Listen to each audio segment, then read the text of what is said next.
जहाँ प्रेम है वहाँ ईश्वर है। गरीबी हिंसा का सबसे बुरा रूप है। पाप से घृणा करो, पापी से प्रेम करो। तभी बोलो जब वो मौन से बेहतर हो। कर्म प्राथमिकताओं को व्यक्त करता है। वह धार्मिक है जो दूसरों का दर्द समझता है। क्रोध और असहिष्णुता सही समझ के दुश्मन है। स्वास्थ्य ही असली संपत्ति है, न कि सोना और चांदी। आंख के बदले में आंख पूरे विश्व को अंधा बना देगी। गरीबी अभिशाप नहीं बल्कि मानवर्चित षड्यंत्र है। धैर्य का छोटा हिस्सा भी एक टन उपदेश से बेहतर है। आप आज जो करते हैं उस पर भविष्य निर्भर करता है। खुद वो बदलाव बनिए जो आप दुनिया में देखना चाहते हैं। विश्वास करना एक गुण है, अविश्वास दुर्बलता की जननी है। गलत साधन हमें कभी भी सही उद्देश्य तक नहीं ले जाते हैं। भविष्य इस बात पर निर्भर करता है कि आज आप क्या कर रहे हैं। कोई कायर प्यार नहीं कर सकता है, यह तो बहादुर की निशानी है। मानवता की महानता मानव होने में नहीं है बल्कि मानवीय होने में है। गौरव लक्ष्य पाने के लिए कोशिश करने में है, न कि लक्ष्य तक पहुंचने में। स्वयं को जानने का सर्वश्रेष्ठ तरीका है स्वयं को औरों की सेवा में डुबो देना। ताकत शारीरिक शक्ति से नहीं आती है, यह अदम्य इच्छा शक्ति से आती है। शांति के लिए कोई विशेष रास्ता नहीं है, शांति अपने आप में ही एक रास्ता है। एक राष्ट्र की संस्कृति उसमें रहने वाले लोगों के दिलों में और आत्मा में रहती है। व्यक्ति अपने विचारों के सिवाय कुछ नहीं है। वह जो सोचता है वह बन जाता है। आप जो करते हैं वह नगण्य होगा, लेकिन आपके लिए वह करना बहुत अहम है। कमजोर कभी क्षमाशील नहीं हो सकता है।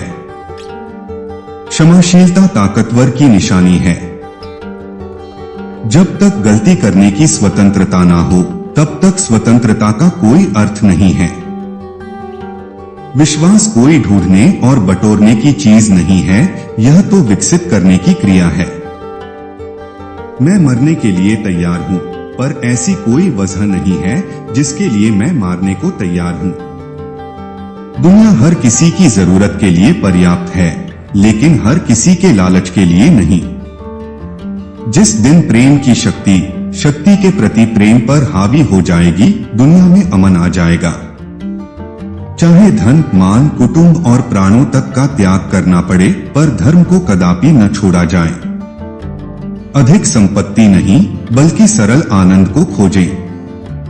बड़े भाग्य नहीं बल्कि परम सुख को खोजें।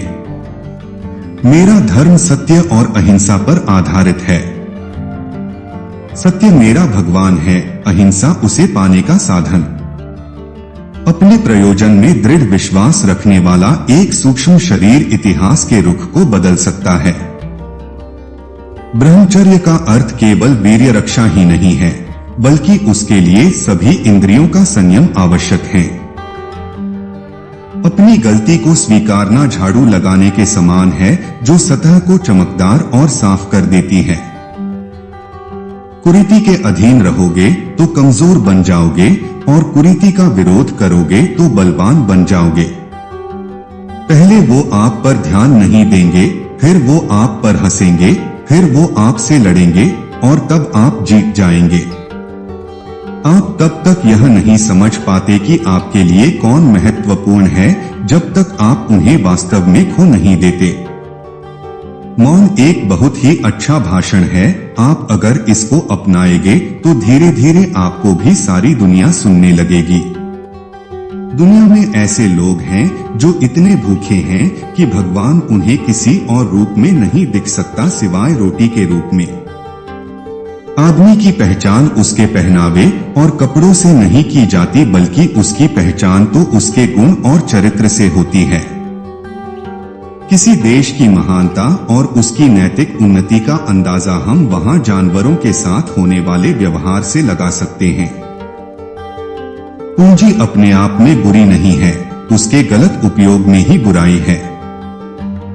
किसी न किसी रूप में पूंजी की आवश्यकता हमेशा रहेगी। आप मानवता में विश्वास मत खोइए, मानवता सागर की तरह है। अगर सागर की कुछ बूंदें गंदी हैं, तो सागर गंदा नहीं हो जाता। पूर्ण विश्वास के साथ बोला गया नहीं सिर्फ दूसरों को खुश करने या समस्या से छुटकारा पाने के लिए बोले गए हाँ से बेहतर है। दुनिया में चाहे जितने भी विचार हो, उनमें से बस एक ही जीवित रहेगा और वो है सच। और सच कभी ना खत्म होने वाला विचार है।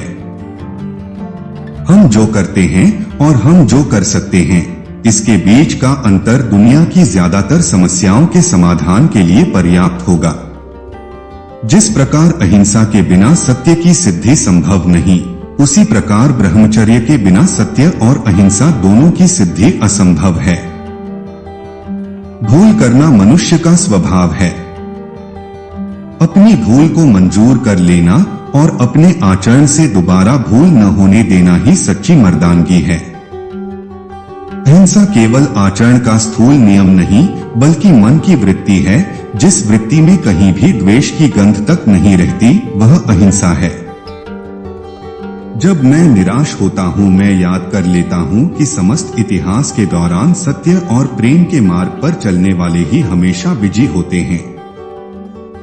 मित्रों का, पत्नी का और सभी का त्याग कर दो, किंतु जिसके लिए तुम जिए हो और जिसके लिए तुम्हें मरना है, उसके प्रति सच्चे बने रहो। हजारों लोगों द्वारा कुछ सैकड़ों की हत्या करना बहादुरी नहीं है, यह कायरता से भी बदतर है। यह किसी भी राष्ट्रवाद और धर्म के विरुद्ध है। हमारे सभी धर्म ग्रंथों का एक ही मूल मंत्र है, जो नम्र होकर झुकते हैं वही ऊपर उठते हैं। नम्रता यानी मृदुता हमें अपने व्यवहार में रखनी ही चाहिए। हमेशा अपने विचारों, शब्दों और कर्म के पूर्ण सामंजस्य का लक्ष्य रखें। हमेशा अपने विचारों को शुद्ध करने का लक्ष्य रखें और सब कुछ ठीक हो जाएगा। पराजय मुझे हतोत्साहित नहीं कर सकती, यह मुझे केवल सुधार सकती है। मैं जानता हूं कि ईश्वर मेरा मार्गदर्शन करेगा। सत्य मानवीय बुद्धिमत्ता से श्रेष्ठतर है। जो माता पिता पालन पोषण और शिक्षा दीक्षा में लड़कों और लड़कियों के बीच भेद करके लड़की के प्रति अपने कर्तव्य का पूरा पालन नहीं करते, वे पापाचरण करते हैं। मैंने कभी अपनी आशावादिता का त्याग नहीं किया है। प्रत्यक्ष घोर विपत्ति के कालों में भी मेरे अंदर आशा की प्रखर ज्योति जलती रही है। मैं स्वयं आशा को नहीं मार सकता। मुझे भरोसा करने में विश्वास है। भरोसा करने से भरोसा मिलता है। संदेह दुर्गंधमय है और इससे सिर्फ सड़न पैदा होती है। जिसने भरोसा किया है वह दुनिया में आज तक हारा नहीं है। रागादि विकारों के बिना ब्रह्मचर्य अर्थात इंद्रिय परायणता संभव नहीं। विकारी मनुष्य सत्य अथवा अहिंसा का पूर्ण पालन कर ही नहीं सकता। तात्पर्य यह कि वह कभी आध्यात्मिक पूर्णता प्राप्त नहीं कर सकता। डरने वाला मनुष्य धर्म का गहरा विचार करने की हिम्मत कर ही नहीं सकता। वह न तो सत्य की खोज कर सकता है, न खोजे हुए सत्य पर दृढ़ रह सकता है।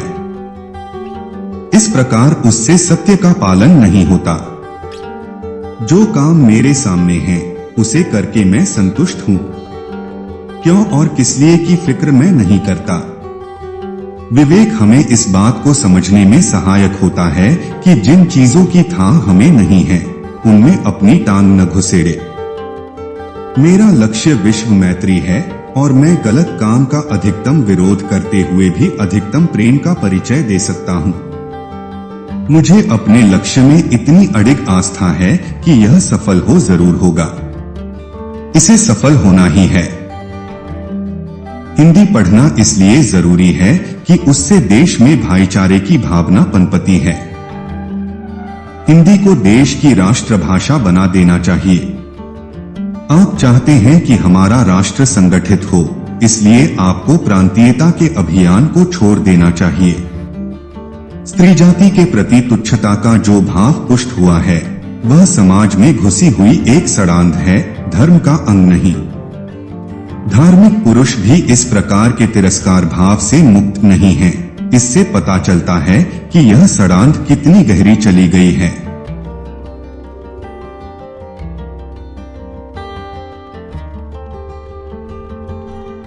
आपकी मान्यताएं आपके विचार बन जाते हैं, आपके विचार आपके शब्द बन जाते हैं, आपके शब्द आपके कार्य बन जाते हैं, आपके कार्य आपकी आदत बन जाते हैं, आपकी आदतें आपके मूल्य बन जाते हैं, आपके मूल्य आपकी नियति बन जाती है।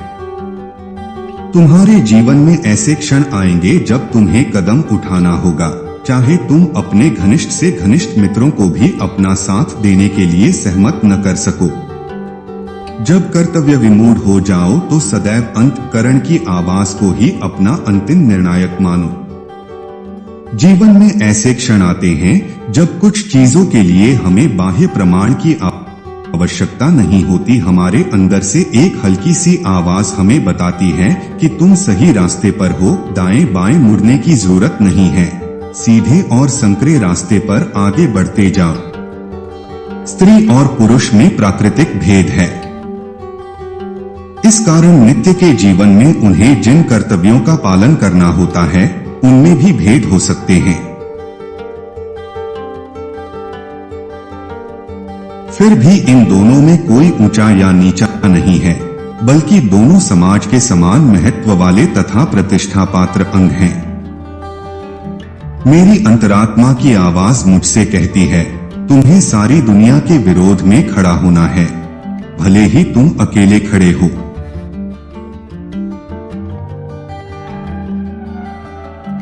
दुनिया तुम्हें आग्नेय दृष्टि से देखे, पर तुम्हें उनसे आंख मिलाकर खड़े रहना है। डरो मत, अपनी अंतरात्मा की आवाज का भरोसा करो। अस्पृश्यता हिंदू धर्म का अंग नहीं, बल्कि उसमें घुसी हुई सड़ांध है, वहम है, पाप है, और उसका निवारण करना प्रत्येक हिंदू का धर्म है, उसका परम कर्तव्य है। यदि यह अस्पृश्यता समय रहते नष्ट न की गई तो हिंदू समाज और हिंदू धर्म का अस्तित्व ही संकट में पड़ जाएगा। आमतौर पर लोग सत्य का स्थूल अर्थ सत्यवादिता ही समझते हैं, लेकिन सत्यवाणी में सत्य के पालन का पूरा समावेश नहीं होता। इसी तरह साधारणतया लोग अहिंसा का स्थूल अर्थ यही करते हैं कि दूसरे जीव को मारना नहीं, किंतु केवल प्राण न लेने से अहिंसा की साधना पूरी नहीं होती। अहिंसा सत्य के समान ही व्यापक होती है। अहिंसा की सिद्धि के बिना सत्य की सिद्धि संभव नहीं। अतएव दूसरी दृष्टि से देखें तो सत्य अहिंसा की पराकाष्ठा ही है। पूर्ण सत्य और पूर्ण अहिंसा में भेद नहीं, फिर भी समझने की सुविधा के लिए सत्य को सत्य और अहिंसा को साधन माना है। मनुष्य के लिए डरने योग्य वस्तु एक ही है, अपना विकारी चित्त। चाहे ईश्वर का डर कहो, चाहे अधर्म का डर कहो अथवा अपने विकार रूपी शत्रुओं का डर कहो, तीनों एक ही हैं। यदि विकार न हो तो अधर्म न रहे, और अधर्म न रहे तो ईश्वर का डर जैसे शब्दों का प्रयोग ही न करना पड़े। प्रेम के शुद्ध व्यापक स्वरूप का नाम अहिंसा है। जिस प्रेम में राग या मोह की गंध आती है उसमें अहिंसा नहीं होती। जहां राग और मोह होते हैं वहां द्वेष का बीज भी रहता ही है। प्राण प्रेम में राग द्वेष पाए जाते हैं, इसीलिए तत्ववेत्ताओं ने प्रेम शब्द का उपयोग न करके अहिंसा शब्द की योजना की है और उसे परम धर्म कहा है। पुरुष स्त्री जाति को एक ओर से दबाता है, अज्ञान रखता है, उसकी उपेक्षा और निंदा करता है।